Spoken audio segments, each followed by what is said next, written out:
What's up, brand builders? Stephen Hurahan here at BrandMasterAcademy.com, and in this video you're going to learn how to rebrand your business like a pro brand strategist, so you can finally close the chapter on the budget brand that's holding you back and start showing up like the brand you want to be, but more importantly, the brand your customers want.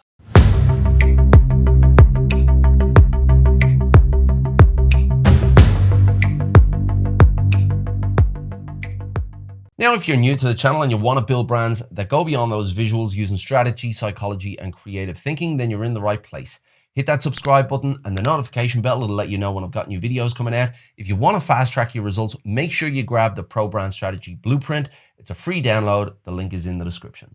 Now, rebranding as a term, as a discipline, it's something that's close to my heart because I've spoken with hundreds of entrepreneurs over the years, and it seems to me that there's this unspoken rule that entrepreneurs need to put themselves through. It's like a trail of pain that they all go on that goes something along the lines of go get yourself a logo, go get yourself a website and some social pages, and then a handful of tactics and go market your brand. But that always ends in tears, because if they follow this path, then they don't actually have a brand to go out and market themselves. All they have is a logo and a website and some social pages, which is not a brand. So I have seen many cases of rebranding over the years because entrepreneurs have followed this trail. So what is rebranding? Well, it's the redevelopment of a brand from its old stage and its old form to its new form. Now, there are many different ways and many different levels of rebranding, but let's say, for example, that there's a complete rebrand needed. Well, that would consider everything from the internal brand to the positioning of the brand, the personality that the brand might use, the key messages and the messaging strategy, the storytelling, the visual identity, any kind of collateral that might be needed, including the website, the social pages, any kind of physical collateral like business cards or brochures. All of this is covered within rebranding, and it all aims to refocus the brand so that they can connect better with their intended audience. So what about the cost? Is rebranding expensive? Well, the answer to that question really depends on the brand that the rebrand is starting from. Now, if you consider a business that just has a logo and just has a website, well, then it's not really a rebranding exercise, because a brand does not exist unless it has a position in the marketplace, if it has a method behind the messaging, if it has a personality or key messages designed to shape the mind of the audience. This is what a real brand entails. So if you're starting from a business that has a logo and a website, it's really a branding exercise, not a rebranding exercise. Another factor to consider when it comes to cost is what kind of collateral is needed, what kind of deliverables are needed. If you have a brand that has a fleet of vehicles or it has physical shops that need to be redesigned, well, then the cost is going to be a lot higher than if you're dealing with an online business. But again, thinking about cost, if you have a business or if you're dealing with a business that has just a logo and a website, well, the cost to a business like that not rebranding is far higher than the cost would be for a rebranding exercise. So there are many different factors to consider when it comes to the cost of rebranding. So what makes a successful rebrand? Well, the success here is dependent on having the right strategy. The right strategy needs to consider exactly who the audience is and the competitors already playing in that market landscape before a unique position is identified. And once that unique position is identified, the rest of the brand is built out from there in terms of the personality and the human brand persona that it's going to use, in terms of its marketing strategy and its communication strategy. What kind of key messages are going to be used? What kind of storytelling is going to be used? Now, notice I've not mentioned anything about logos or websites to that point, but if the strategy is right, then all of those things simply fall into place. So how do you identify the need for a rebrand? Well, before we jump into the 5 different conditions that I'll give you to identify the need for a rebrand, if you've gone out initially with your business and you've gone bottom drawer with your services in terms of the design, the logo that you've gotten, the website that you've gotten, well, then it's a no-brainer. You don't have a brand, you need to rebrand. You need to actually build a brand for your business so that you can connect that business and give your audience a reason to choose your brand over your competitors. But let's get a little bit more specific with that and jump into the 5 signs that you need a rebrand. Number 1, the internal brand and the external brand are not aligned. Now, the reality is most brands and most businesses aren't built with any kind of brand strategy. That's just the cold, hard reality of it.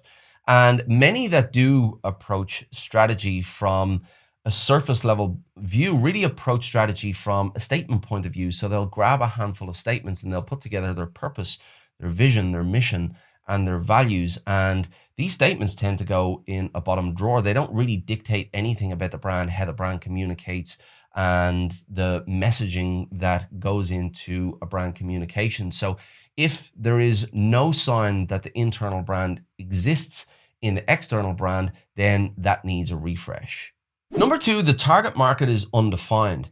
Now, the case of an undefined target market, this might be because of the way the brand was built initially. There wasn't a very defined target market for the brand to follow or for the brand to really hone in on in terms of its messaging, or the business might have pivoted. They might have started with a very clear idea of who the target market was, and they've pivoted their business and now they have different products, different services, and their target market is not really aligned with the products and services that they now have. And that's something that the brand needs to look at. But either way, if you don't have a brand that is really focused in on exactly who the audience is, then everything else within the brand is going to be misaligned. The position that you want to own in the market, the messaging that you're using, all of that is going to be misaligned because it's not focused on who the target market is. So you really need to have a crystal clear and 10,000 foot view on exactly who that target market is and get to know them intimately. Number 3, the market position is not unique enough.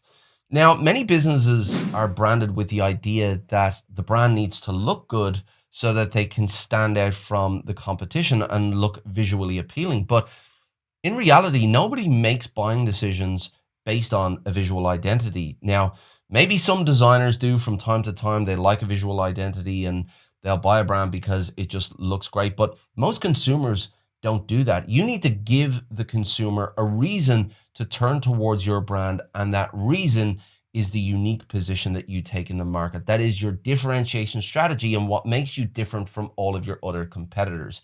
If you are in the market, or if you're dealing with a brand that is in the market and they don't have a differentiation strategy, then they are not standing out. They are not branding. That is the fundamentals. That is 101 of branding. You need to have a unique position in the market, or you're not giving your audience a reason to turn towards your brand.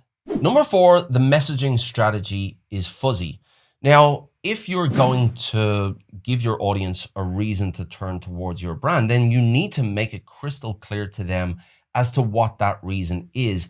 And you need to follow that up with a way that they're going to resonate with your brand. Now, that comes through in the personality that you use, in the tone of voice that you use, in the language profile that you use. And all of this stems from knowing exactly who your audience is. So a big part of brand strategy, yes, the fundamentals of brand strategy 101 is about that position that you take in the market, is about that differentiation strategy, but your communication from that point is what links up the two. It links up the unique position that you take in the market with your audience. It is that bridge that allows them to come over to your brand and communicates everything that your brand is about. So if you do not have a unique position in the market, then you definitely don't have an effective messaging strategy. So take the time, once you've identified that position in the market, to identify your unique messaging strategy and make sure that your audience knows exactly why they should turn towards your brand. And number 5, your visual brand is outdated. Now, this is the number 1 reason that any entrepreneur or business owner would even consider a rebrand. And it is an opportunity, if you are a brand strategist or a professional brand builder, to go in there and completely overhaul the brand with a brand strategy and a positioning strategy, a messaging strategy, if they come to you looking for a visual redesign, because they know that their brand is not well represented visually in the marketplace. And look, these are just table stakes. This is the bare minimum of branding. If you think about going for a job interview, at the bare minimum, you need to turn up in a presentable way. If you turn up in a pair of sweats and a pair of trainers. It does not matter how good you are. It does not matter how many skills you have, what potential you have. You are not getting that job if you turn up in sweats and a pair of trainers. And it's the exact same with a brand. At a bare minimum, your brand needs to look good. Is it going to get you the job? No, not necessarily. These are just table stakes. Once you have a seat at the table and you have that opportunity to tell them why your brand is so good or why they should turn towards your brand, that is when you really land on the map. That is really when you land in the mind of your audience. So really having that visual identity that is presentable is just table stakes. But as a professional brand builder, is your opportunity to get in there and really rebuild that brand from scratch. Now, look, in my personal opinion, probably over 50% of the world's brands need a rebrand. Why? Because there's an absolute lack of education and a lack of understanding about what real branding is in the market. The majority of business owners, the majority of entrepreneurs believe that they need a logo and a website, and that's what they go out there and get. So most businesses are walking around believing that they have a brand when they don't. And if you have the opportunity to sit down in front of a business owner like that, or if you are a business owner like that, then you need to understand that your beautiful logo or your beautiful website is not going to convert your clients. It's not going to turn cold leads into happy customers. That is what your unique position in the market will do. That is what your personality and your key messages will help to achieve. Those key messages will help to shape the mind of your audience into the image that you want them to have about your brand. That is what branding is all about. It's not about those visuals. It's not about the logo or the website. It's about the strategy. It's about the messaging. And at the end of the day, it's about bringing a business and a person closer together. So if you have the opportunity to sit down in front of a business like that, if you have the opportunity to offer some advice to somebody in that position, well, then let them know. If you want to build a successful business, if you want to build a successful brand, it's about knowing who your customer is, knowing what they want, and bringing your brand and that person closer together. But I would love to hand it back over to you. What is your experience when it comes to rebranding? Do you have many potential clients coming to you looking for a rebrand, or coming to you having gone through that same old trail that those entrepreneurs go through, getting themselves a logo and a website and going into the market and not achieving the results that they were hoping to achieve? Or do you have any challenges when it comes to the rebranding process? Are you trying to offer rebranding services, and are you struggling to put together processes for yourself? I'd love to hear from you in the comments below. If you like this video, please give it a thumbs up, hit that subscribe button, and hit the notification bell as well. It'll let you know when I've got new videos coming out. If you want actionable brand strategy tips and techniques, head on over to BrandMasterAcademy.com and get yourself signed up for that list. It is free, and I keep some exclusive content for that list as well. And there are plenty of resources on there for you to download, including the Pro Brand Strategy Blueprint, as I've mentioned before. But as I said, I would love to hand it back over to you. I'd love to hear about your challenges, about your experiences. I'll do my best to answer all of those. Until next time, brand like a master, and I'll see you in the next video.